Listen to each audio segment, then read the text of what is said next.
Inyo News Team.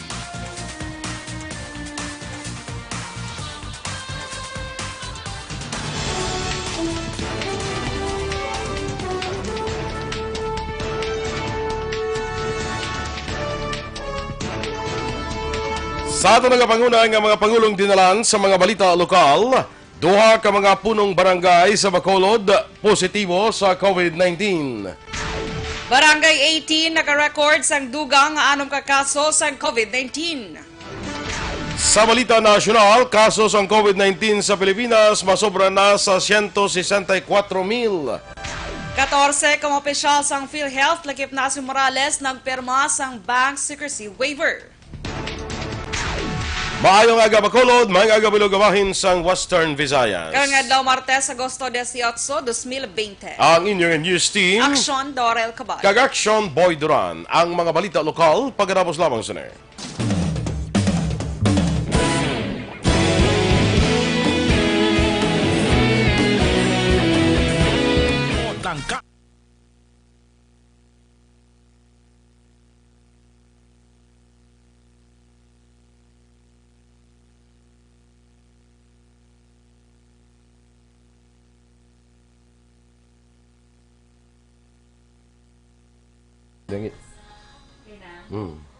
Good morning, Action Boy! Kag sa aton yung mga ka-action. So, Tuesday na kita, Action Boy, no? Happy Tuesday, of course, syempre.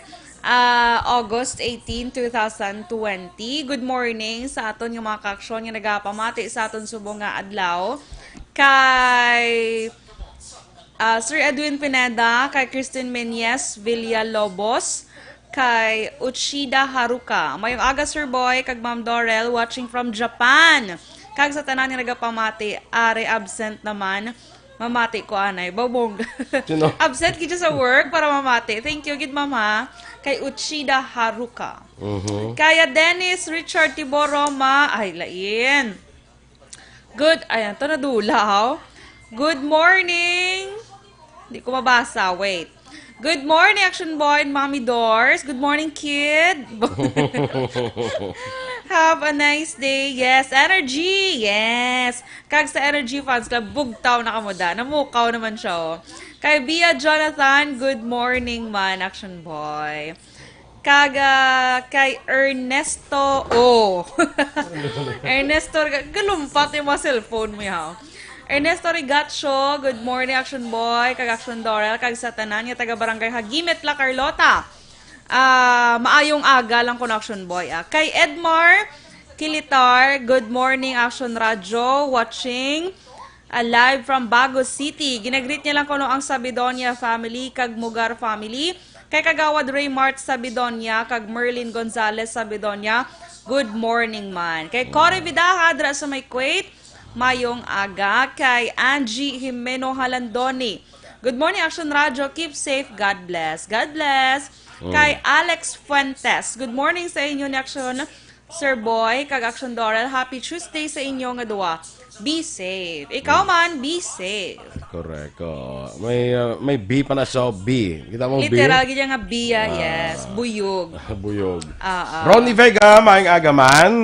Franco Villanueva Osorio. Happy anniversary ko sa Action Radio. Salamat, no? Jesselyn Tiangson, Action Boy. Jesselyn Tiangson, Good no? morning. From Mansilingan. Richard Espileta, good morning, watching live from Malaysia. Halin sa crew kuno sang BTS Capella. Kuan yun ni Barko, no? Sige. Good morning liwat sa aton nga mga ka-action dra. Ang inyong nga mga greetings. Sige lang. By the way, ang akon ko nga face mask. Sinong nilmar lang bahala. Ay, oo, gali. Nga nagdaw siya. Kadaw siya sa amon live to Plan Action Eden. Sa amon niya personal nga Facebook account na mon Action Eden na nag-live kami Action Boy. So dito nag-intra man saya. Oo. Charot. So nakadaog siya sa face mask yan sa likod. Yung puta kanya na face mask. Gani man. Face mask di. Lain naman yung color kaysa ang last Action Boy. Ang iyan ako, I think, blue ang ano niya, subong gray naman ni Aksyon Boy. Okay. Bago naman. May black pa gina, di ba? May black pa gina daw. Correct. Kay Michael Camalon, good morning man. Shout out lang kay Rene Roma. Kapamati siya subong. Ano ni Dennis man? Kay mga Roma man, no? Di ba Roma, tunok na siya? Mga tunok. Kay Sir Archie Alipalo, Aksyon Boy, oh. Good morning sa inyo duha, Sir Boy. Sige. May 5 ka na. Standby ang 5 ka na. Sige. Standby sa aton nga mga balita lokal diri sa Aksyon Balita kon Balitang Bayan Numero 1. Naghakot sang pagpasidungog ang mga katapo programa kag drama sang DYEZ Aksyon Radyo Bacolod sa Tingog kag Handurawan Awards 2020 sang KBP Negros Occidental Chapter. Ladies and gentlemen, our icon of radio in Negros Occidental this year goes to Eduardo de la Puente. Aksyon Radyo Bacolod saludo. Ginpasidunggan bilang icon of radio si Eduardo de la Puente.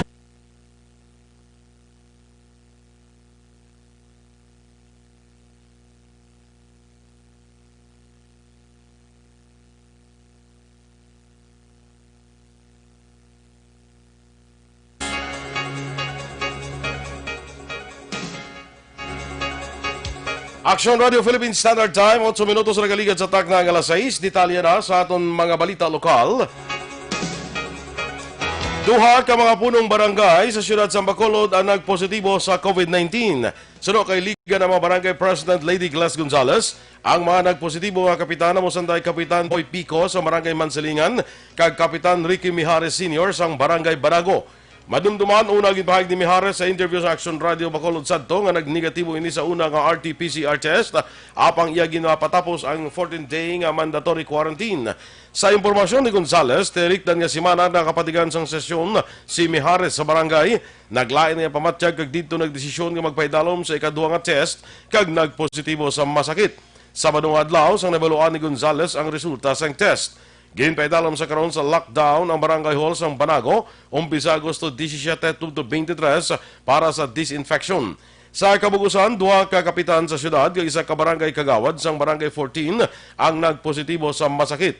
Nagpanugyan si Gonzales sa mga frontliners ng mga barangay officials kag personnel nga hindi magkumpiyansa. Ipatuman ang social distancing kung magpadulong sa mga lockdown areas kag sundon ang minimum health standard. As of now, Katihares, si Kapiko. Nag-positive ba si Kap? Nag-negative na siya. So, okay na siya. Nagkasyon sa gani. Mga pila ka days, nag-ain matsyag yan, nagpatay sa luwat. Nag-positive siya. Si ABC President Lady Glass Gonzales. Naka-record sang duga nga anom ka makumpirmado nga kaso sang COVID-19 ng Barangay 18 siyudad sang Bacolod. Sa interview sa Aksyon Radio Bacolod, kay punong Barangay Madeline Diaz ginkumpirmal sini nga nagpositibo sa COVID-19 ang landlady sang nurse nga unang nagpositibo sa Balatian. Nagpositibo man sa COVID-19 ang bana kag duha ka mga kabataan sang landlady. Dugang pa ni Diaz, nagpositibo man sa COVID-19 ang isa ka empleyado sang Hall of Justice sa siyudad sang Bacolod nga nagatinerman sa balay kung sa diin nagarenta ang nurse. Ginahibalo pa sa karon ni Diaz kung sa diin nakapadulong empleyado sang HOJ antes pa man magwang resulta sa RT-PCR test. Sa piyak nga bahin, nagpositibo man sa COVID-19 ang pakaisa sa isa ka maestro nga unang nagpositibo sa Balatian. Sa karon nagdangat na sa 17 ang kumpirmado nga kaso sang COVID-19 sa Barangay 18. Sandang ginabulgar ni Barangay 40 punong Barangay Elmer Villanueva nga isa sa 3 ka nagpositibo sa COVID-19 sa iya nga sakop ang wala nagpanugid nga ginpaidalom ini sa swab test kag nadugayan pa antes nagwa ang positibo nga resulta. Sa interview sa Action Firing Line, ginpahayag ni Villanueva nga Hulyo 29 sang ginpa-swab test ang isa ka empleyado sa siyudad sa Bacolod nga nagatrabaho sa Old City Hall ka Agosto 13 na sa nagwa ang iyang resulta. Sino pa kay Villanueva, Agosto 10 sang naghiwat pa sa iya kadlawan ang sambit nga empleyado sa din madamo ang iya bisita. Dugang pa ni Villanueva, may masobra 30 kahimata sa nagpositibo nga empleyado ang ginpaydalom sa swab test kag wala pa diri nalakip ang iban paniya nga ginkadtuan nga lugar. Magluwas sa empleyado, ang duha pa ka nagpositibo ang ginalakipan sa isa ka barangay Kagawad nga taga Purok Katilingban kag volunteer sa Amity Volunteer Fire Brigade nga taga Purok Amalis.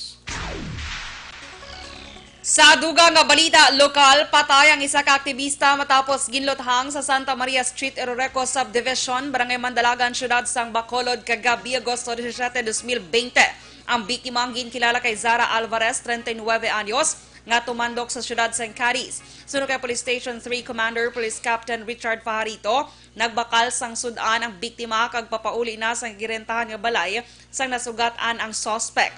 Anom kalupok ang nabatian sa mapumuluyo sa lugar. Na-recover ang anong kabasiyo sang wala pa matumod nga armas lutang sa eksena sa insidente.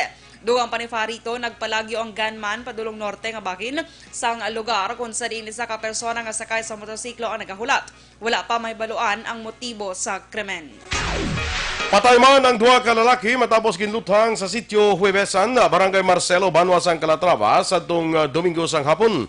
Ang nagkalamatay ginkilala nga sanday Jemer Himida, 34 anyos, kag Roberto Sanupaw Jr., 32 anyos, samtang ang suspitsado ginkilala naman kay Jerome Bainosa, 28 anyos, tanan nagapuyo sa amuman nga barangay. Sunod kay Police Major Robert Indiape, ang hepe sang Calatrava PNP, nagapahuay-huay lamang si Himeda sa tiyanggi ni Lemlem Cortiga sa nag-abot ang suspitsado kag inluthang ang biktima, igo sa ulo gamit ang kalibre 38 nga revolver. Luwag kung tanin ni Sanupaw nga magtambag apang natumba ini kang ilutang man siya sang suspetsado kag naigo sa dugan. Ginlabo ni Roberto Sanupaw Sr. ang suspetsado, igo sa kilid. Ginlutang man siya sang suspetsado apang wala naglupok ang armas ni. Ginangagaw padala sa Calatrava District Hospital ang duha ka biktima apang gindeklarar nga patay at large naman karon ang pilason nga suspetsado. Away sa duta, arga panguna nga rason sa pagluthang kag napatay sa 64 anyos sa Sitio Tigmaya, Barangay Gatuslao, Banwa, sang Candoni sa tung Domingo sang Kagahon. Sunod kay Police Captain Ronald Santillan, ang hepe sang Candoni PNP, may ginatubang nga konflikto sa duta ang biktima apang ini ang padayon pa ginaimbestigahan. Dugang Mari Santillan, ila pa ginakilalang suspect bangod wala sang may makasugid tuwod na tabo ang pagpangluthang sang Kagahon. Madumduman patay si Jimwell Prasyo nga taga Barangay Manok Kaho, kasyudad sang Sipalay, matapos ginluthang samta nagapungko sa kilid sang dalan. Ginpulihan labo ang isa ka 41 anyos nga lalaki sa Purok Mangyong, Sitio Video, Barangay Kudkod, Ciudad San Carlos. Sa tuwing Domingo sang alas 9 sang gabi, ang biktima ang kilala kay Godofredo Lano, may asawa. Samtang ang suspetsado, ginkilala naman kay Jemboy Ingada, 30 anyos, soltero, kag Pedro Ingada, 60 anyos. Tanan pumuluyo sa buman nga lugar. Base sa investigasyon sa San Carlos PNP, nagalakat pauli ang biktima sa makitan si Jimboy nga nagainom. Apan sa ginpamangkot ini sa biktima, gulpi lang siya nga ginlabo. Pagkakita sa isa ka suspetsado nga si Pedro, nag-intra man ini sang labo. Nakaangkon sa maramong apila sa liog, dulunggan kay iban pang kaparte sang lawas sila, no? Nga karon padaan paginabulong sa ospital. Pilaso naman ang subject sa buy-bust operation matapos gintiro sa iniyang ginaligar nagbato sa operatiba sa Purok Sunshine, Barangay 36, Syudad sang Bacolod. Ang biktima ako ng subject sa operasyon ang ginkilala kay Sean Christian Di Kenya nga nakaangkon sang pila sa natuo nga paakag karon ginabulong sa hospital. Nakuha kay Di Kenya ang 4 kadalagko nga plastic sachet kag 8 ka elongated plastic sachet sang suspected shabu kag 38 caliber revolver. 561 ka mga persona ang naglalakpan nga naglapas sa curfew sa sulod sa isa ka semana halin sa Agosto 9 tubtob 16. Sunod kay Police Lieutenant Colonel Ariel Pico, ang Public Information Officer sa Bacolod City Police Office. May multa nga 500 pesos sa marakpan ni taga Bacolod kag 1,000 ka pesos sa hindi taga Bacolod. Sunod kay Pico, may citation ticket nga gina-issue sa narakpan, agud bayaran nila ang multa sa New Government Center. Sunod pa kay Pico, dapat mabayaran nila ang multa sa sulod sang 48 oras, bawod kung hindi sarang sila pasakaan kaso nga disobedience to person in authority. Ginpanginmulahan man ni Pico ang napulog ang police station sa syudad sa ulaunta na pagpanakop sa mga curfew violators. Sunod kay Pico, ginatagan nila sang konsiderasyon ang maabdan sang curfew nga nagapauli halin sa ilang ginobrahan bangod sa pagpanglimpyo kag inventaryo nga ginahimo. Kag sa katapusan nga balita lokal, ginkakas bilang jail warden sang Sila City BJMP si Senior Inspector Antonio Catalunya Durante nga ginambestigahan ang tabo nga rambol sa presohan nga nagresulta sa kamatayon sa isa ka PDL nga ginkilala kay Jeremy Amando 36 anyos. Suro kay BJMP 6 Director Baby Noel Montalvo, ginaimbestigahan na sang Regional Investigation Division ang kaso para mausisa ang matuod nga natabo sa kamatayon ni Amando matapos ginalegar ginpulihan kastigo sa mga preso sa Agosto 13, 2020. Si Amando ang napreso sa kasong illegal drugs sa sulod sa isa ka tuig. Si Senior Inspector Catalunya assigned sa karon sa Cabancalan City BJMP matapos ginbuslan ni Chief Inspector Priscel Arevalo. Aksyon Radio Philippines Standard Time, las 6:17.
Kaso sa COVID-19 sa Pilipinas masobra na 164,000.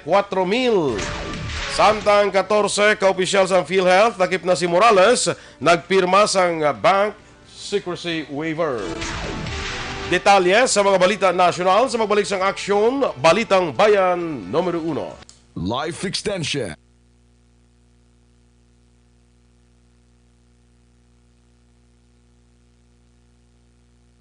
Sige, padahan kita direction doors sa atong sining greetings anay. Andres Reyes Jr. Good morning. Si Nonoy, kag si Nonoy Reyes, good morning.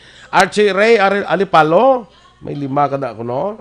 Sige. Phil Alon Sagay, Marjorie Villaflor Tipsay, good morning man. Sakay migo naton Roberto Gallo, One Ball Gallo, good morning ka Aksyon Dorel, ka Aksyon Boy. Good luck lang kay Jan Riel Casimero. Ato ni nga isa ka buksidor bala nga mo hampang to sa Amerika. Good luck, Aksyon Boy. Do mga September pa ni ang schedule sang away, no? Pero kung siya isa naman ni sa daw medyo sila naton bla may arat naman potensyal bla, no? Kapitan Leopoldo Duran Jr. Good morning. Suset Lomeda mayang aga. Sige, go. Din ka na to Kaya dampe. Danny Pornes Salomante, Action Boy, be safe from Dallas, Texas. Kaya Larry Montero, good morning ka Aksyon, ka pamati lang ko gatanaw sa FB. From Hacienda JML Silay, yes, good morning. Kay Lian Tadena, good morning, have a safe day and God bless everyone. Kaya Christine Minyes Villalobos, good morning Action Boy, kay Action Dorel, good morning man sa tanan. Kag sa Energy Funds Club. Club, Energy Funds Club. Kaya Olive Prado Gargaritano, good morning Action Boy and Action Dorel. Kag tanan nga nag-monitor sa Action Radio Bacolod. God bless. Masunod mo Action Boy. Sige, go. Si Ikaw Trident Calvo Espadera, watching live sa Barangay Robles, La Castellana. Good morning. Sakay Jeremy Biaka. Pa-shoutout sa ilang nanay, utay, kag tatay Jim Inday Vanji dira sa Barangay Tagok. Sa dining Tagok sa Cabancalan. Oo, bala mo? Tagok ka ban ka lang. Maing aga, sige. Helen Wasna, good morning man. Daniel Barredo Valientes, good morning. Mga Aksyon, Sir Aksyon Dorel. Renan Payungayong. Sige. Sila ni Dennis, yung i-treasure ginang face mask nyo, naton ko no? I-treasure yan. Ipa-frame yan gani ko na ako. Ipakabit ko na sa Christmas tree ang iban. Piyo, mo wala mo nagamit. Mahimo pa na ako ng Christmas tree mo, may virus. Gani. Emmy Esmeralda Dolido, good morning man. Marilo Travilla Catinoy, sa may aga. Marieta Tumlos, monitor from San Vicente, Binalbangan.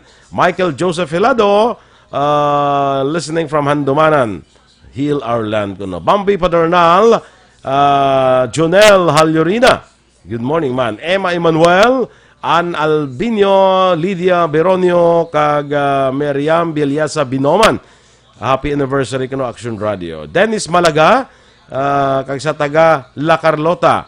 Jocelyn Arisevita Olak, Gracia Harita Dordivalia. Action boy, araman sinang nirealista ha, sinang pirot sa dalom. Lantaw live. May radyo na siya sa dalom ha. Correct. Lantaw pa siya Facebook Live. Sa Facebook Live. Good morning lang daan na nga. Bayo kay aga pa siya nagbakal pandisal. Yes, perfect. Ito yung nakabakal naman ko ito pandisal. Very good, very good. Sige. Sino pa to? Sa Kayamasen Ipsagel Ubada ba? Alabado ni Guro, ano? Ligaspi Alabado. Okay, sige. Wala ka namin nakita? Dalang nga rin pa. Jerry Casilaw, si pakaisa ni Mrs.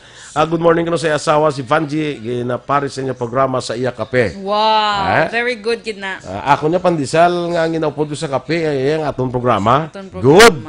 Vanessa Mayo, good morning, Miss Beautiful Dorel. Pag-greet sa family ko da sa Melbourne, Australia. Kag sa Cisco Knits and Deets from Tangub, God bless Bacolod. Tata Rivolia Kahelo, tami ako lang akong family sa Birin, Linao, Cabancalan City. Fritz Sigay, Jade Narciso, good morning. Mark Anthony Macbugaay, pa-shoutout lang kay Rocky Ramos, nga pamati sa inyo, kusumundala sa manamit nga kape. Nga kape, gino. Hello, sa alin kay Salvi Gatilogo, Nelny Realista. Muna siya gali. Boss boy tawag. Boss boy. Good morning naman. Edwin Miranda Sr. At tingala, kasya din gali, Nelny Realista. Yes, sana. Boss boy. Ano ka ba? Sama na. Mary Ann Fortaleza, watching live, there is a Sharina Heights sa Fortaleza kag Huasna family. Good morning. Josette Maguadilos Reyes, Henaro Vidal Jr., watching from Tokyo, Japan. Monday, Tuesday lang ko lantaw, kaya mula na off ko. Good. Super pasalamat lang sinang Nelny. Good morning kay Cisco Biola Baloyo Eras, kay June Eras. Maing aga man. Good morning man, Kino, tansing ko. Mahal na pagpamati. Aga pa sa Haraman siya. Haraman siya. Standby na kita sa aton mga balita nasyonal sa Aksyon Balitang Bayan Numero 1.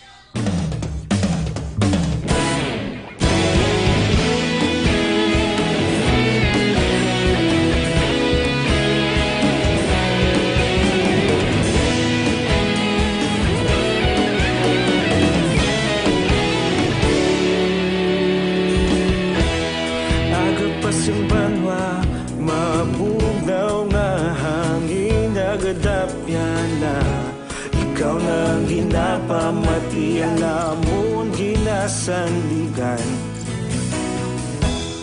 Tingog sang probinsya, kamatuuran ginapalap na. Minsay nga may dala, paglaom kag kasanat. Tinuig na nagligan, ikaw gihapon ang ako nga istasyon sa pagbudlak sa Aksyon Balitang Bayan Numero 1. Action Radio Philippines Standard Time, las 6:26, detalye na sa aton mga balita nasyonal. Nagdangat na sa 164,474 ang kaso sang COVID-19 sa bugos nga pungsod matapos nadugangan sang bago nga 3,314 ka mga kaso kahapon nga adlaw. Sa ginpagawa nga datos sang Department of Health, ang bago nga kaso na record sa NCR nga may 1,918, Laguna may 274, Cavite nga may 219, Rizal nga may 118, kag Bulacan nga may 105. Ginanunsyo man sa DOH ang 237 kabago nga recoveries ukon may kabilugan nga 112,759 na. Samtang 18 ang bago nga napatay sa masakit ukon may kabilugan na karon nga 2,681. May 49,034 ang nagapabilin nga aktibo sa COVID-19.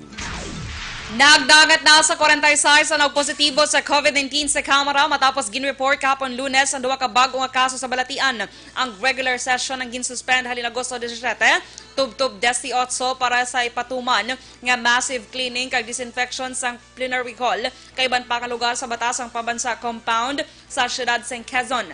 Sa statement sa Kamara, ginpayag nga isa ka congressional staff ang nagpositibo sa COVID-19. Ini ang ulihi nga nakadto sa Kamara sa Agosto 11 kag naka-close contact sa iyang mga office mates. Samtang ginanunsyo ni Secretary General Jose Montales nga isa ka babaeng empleyado sa Journal Service ang nagpositibo man sa COVID-19. Ang nagpositibo naka-work from home halin pa sang Marso 23 apan nakabisita sa opisina sa tong Agosto 6. Nagpirma si PhilHealth Chief Ricardo Morales kag 13 ka iban pa sang waiver nga nagapahanugot sa Anti-Money Laundering Council kon AMLAC nga usisahon ang ilang bank accounts. Ginkumpirmar ni Anak Kalusugan Party List Representative Mike Defensor ang report sa pag-preside sa inquiry sa House Committee on Public Accounts kag Good Government and Public Accountability sa ginaligar irregularidad sa PhilHealth. Nahibaluan ang ahensya ka mga opisyal sa PhilHealth ang ginapaydalom sa investigasyon angot sa ginaligar overpriced kapag bakal sa ahensya sa technology system nga nagabalor sa masobra 2 ka bilyon ka pesos. Ginkumpirma ni Health Secretary Francisco Duque III nga yaras ang iya presensya sa investigasyon sang Senado sa anomalya sa PhilHealth. Sunod kay Senate President Vicente Soto III, nagpadala na si Duque sang mensahe sa iyang magtambong ini sa katatlong hearing. Sa nabaluan, ginpakamaayo ni Duque nga magpaidalom sa self-quarantine matapos ginanunsyo ni Interior Secretary Eduardo Año nga liwat ini nga nagpositibo sa COVID-19. Una dire, gininsister ni Senator Panfilo Lacson nga hindi excuse ang posible exposure ni Duque sa virus para mag-absent ini sa Senate inquiry. Si Duque ginpatawag sa investigasyon sa anomalya sa PhilHealth matapos nga siya ang concurrent chairman sa PhilHealth Board of Directors kag may gibalo ango sa programa kag transaksyon na ginahimo sang ahensya. Nagpaidalom si Presidente Rodrigo Duterte sa perpetual isolation para mapabilin nga hilwa ini sa COVID-19. Gindayaw ni Presidential Spokesman Harry Roque ang Presidential Security Group nga ginapasiguro nga ang 75 anyos niya Chief Executive ang protektado kontra COVID-19. Sunod kay Roque, si Duterte ang regular nga nagapaidalom sa COVID-19 testing. Ini ang manangin palayag ni Roque matapos nga si Interior Secretary Eduardo Año nga nag-upod sa meeting upod si Duterte sa siyudad sa Davao ang liwat nga nagpositibo sa COVID-19. Sunod kay Roque, wala sang close contact ang presidente kada nga suksok man ini sang face shield kag face mask. Sa Domingo, ginpanghiwala ni Roque ang nagalaptang impormasyon nga si Duterte ang nagbiyahe sa luwasang pungsod. Sa bahin ni Roque, iya ginpahayag nga mag-self-quarantine ini sang 5 ka adlaw antes nga magpaidalom sa swab test. Ginpakamalaot ni Deputy Speaker Luis Raymond Villafuerte ang Tourism Secretary nga nagpabutsyag sang concern angot sa bersyon sa Kamara sa ginadusong nga Bayanihan to Recover as One Act labi na sa ginpay nga pondo para sa tourism infrastructure. Suno sa mamalidha wala sang basihan kag kon illogical ang pahayag sang tiglicom nga hindi na kinahanglan sang infrastruktura para sa sektor sang turismo. Pathag ni Villafuerte dapat magpreparar para sa palabuton bangod ang rason nga pirmi ulihi ang Pilipinas sa mga kaiping nga Asian countries tungod mas maayong ila infrastructures ikumparar sa pungsod.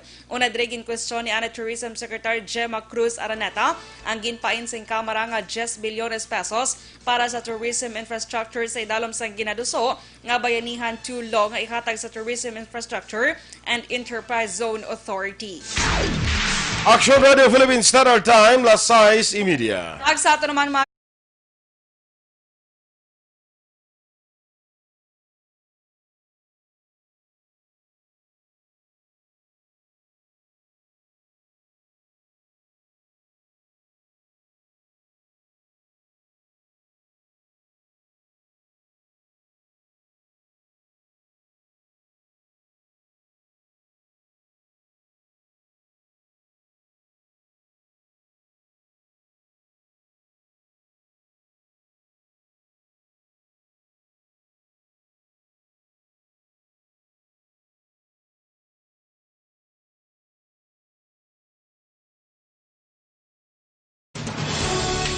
Inyong imamatiya na aton mga balita diri sa Aksyon, Balitang Bayan Numero 1. Standby na sa Action Report, second portion. Upod ka Aksyon, Fred Salanga. Balikay kita sa dugang nga mga balita sa Aksyon Balita Morning Edition.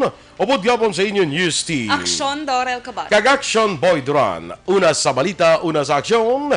Sa Bacolod Aksyon Radio.